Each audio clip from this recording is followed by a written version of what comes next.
মোট 47 লক্ষ ভোটারের নাম বাদ গিয়েছে বলে জানতে পারা গিয়েছে।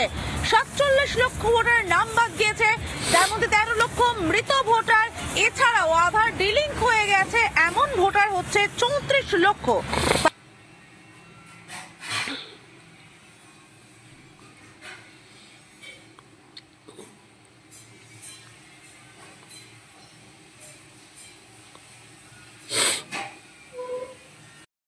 অবশেষে আশার আলো শোনা গেল।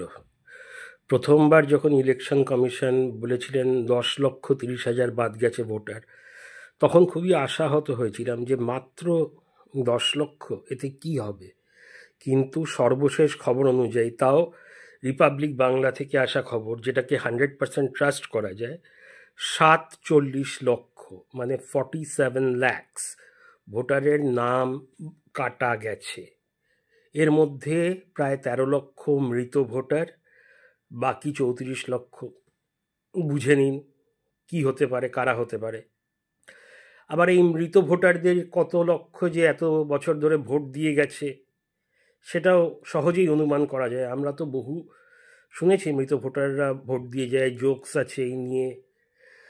যাই হোক, এখনও কিন্তু পুরো প্রক্রিয়া শেষ হয়নি, খসড়া বেরোয়নি, এখনও সব ফর্মও বিলি হয়নি, তো আরও অনেক নাম্বারটা বাড়বে আশা করাই যেতে পারে।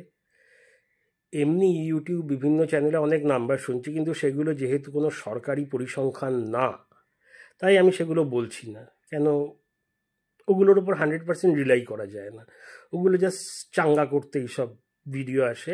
কিন্তু রিপাবলিক বাংলা যা দিয়েছে, 47 লক্ষ ভোটার ইতিমধ্যে ক্যান্সেলড ইলেকশন কমিশনের হিসাব অনুযায়ী, তো এটা বেশ ভালো খবর। কারণ যদি ফাইনালি সংখ্যাটা 50 বা 55 লক্ষতে গিয়ে দাঁড়ায়, শাসক দলকে কিন্তু বেগ পেতে হবে।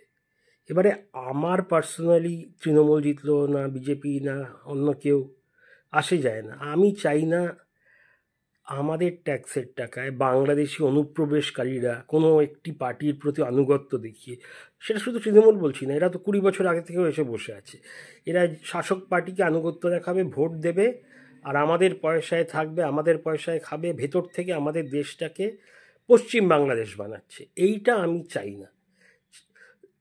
ধর্মের কারণে শরণ যারা নিচ্ছে, সে যেই ধর্মেরই হোক, আমাদের দেশ তো দেয়, লিগালি অফিসিয়ালি দেয়, কিন্তু অনুপ্রবেশ করে আমাদের দেশকে খোকলা করা, এটা চলবে না। থ্যাংক ইউ, জানাবেন আপনাদের মতামত। টাটা।